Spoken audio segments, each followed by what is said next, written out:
Hello, welcome back to the channel. My name is FPV Wine and I wanted to today, I was going to go through the TRYP simulator, but then I've just checked yesterday and realised that I'm going to have to do a better review because I realised there's a whole load of features that I'd not actually done. I'd only done the racing. So today I'm going to take you through my trip to the USA.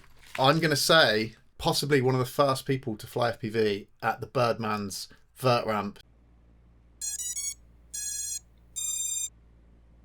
So grateful to Lizzie, Tate, Reef, Lady for buzzing this around their heads. And I mean, Lizzie afterwards said she hates drones.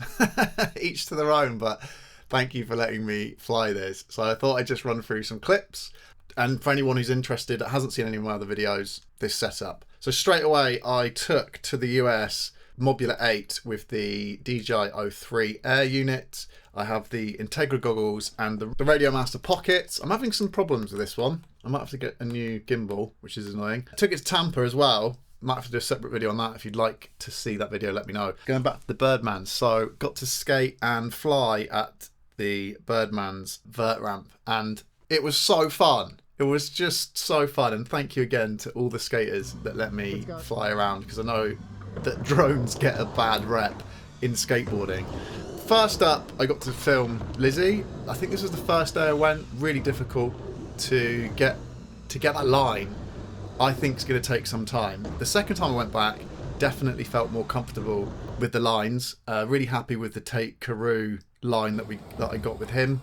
His ender is insane. Backtail, I think it was shove it out, and I will show you the clips whilst I talk. Overall, I'm quite surprised at how the stabilisation in this really just nails the little jitters that I'm getting. Even with how competent I feel flying, there's always some times where I might have to just adjust or something, and I'm really pleased with the O3 Air Unit. The way it manages to take out the little jitters is insane.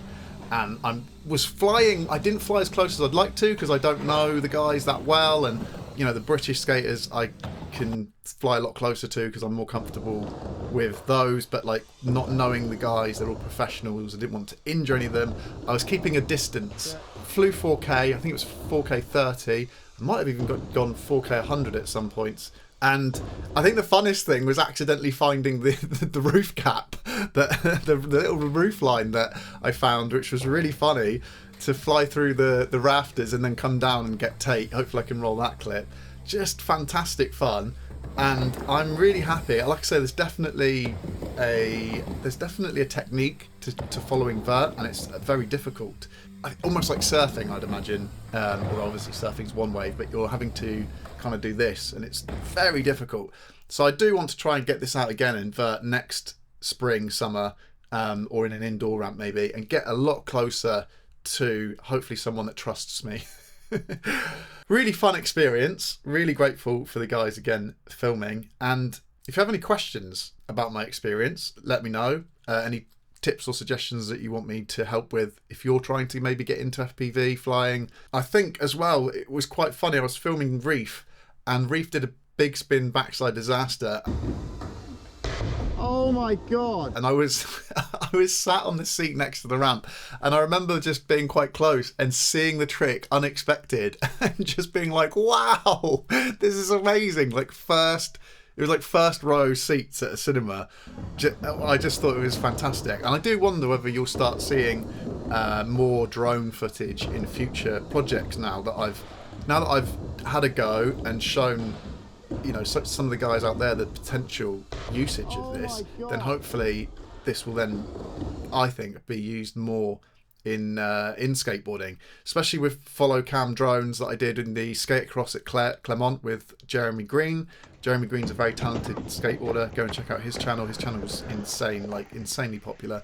And following him with this was interesting because I've seen him do follow cams as a very talented skater, and as a non-talented skater on skate across, I believe that my clips were definitely different technicalities, but as good as a follow cam.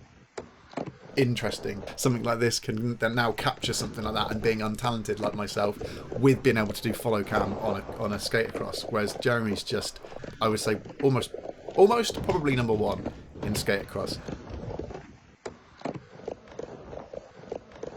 I think the other great thing that I've not mentioned is the size of this thing. So the fact it's nice and small. I mean, even if I had accidentally crashed into someone, the only thing that it could do maybe is go under the skateboard, stop someone. But generally speaking, I would be, if I started losing control, I told each skater that I'd yell at them and let them know. The chances of that are very unlikely.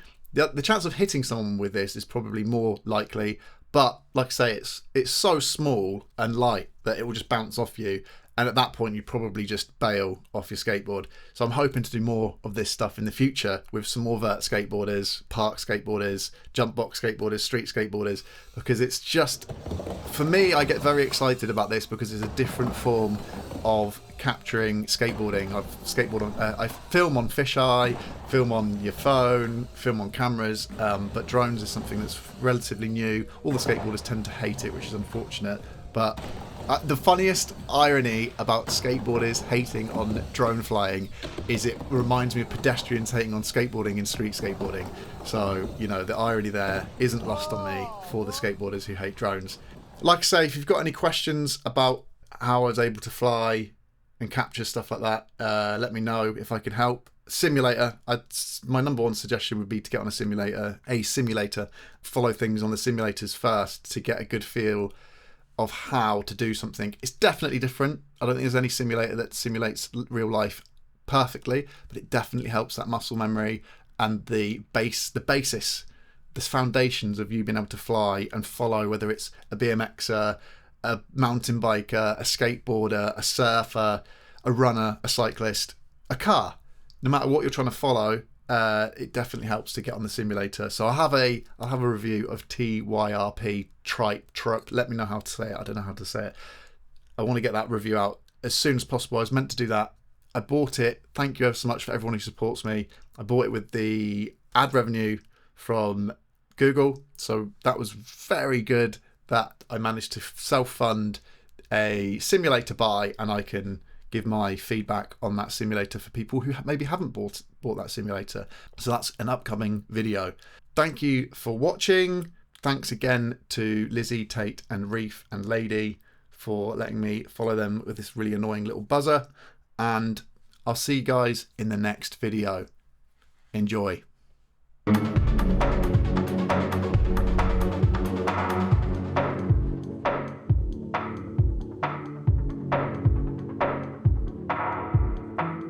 Sure.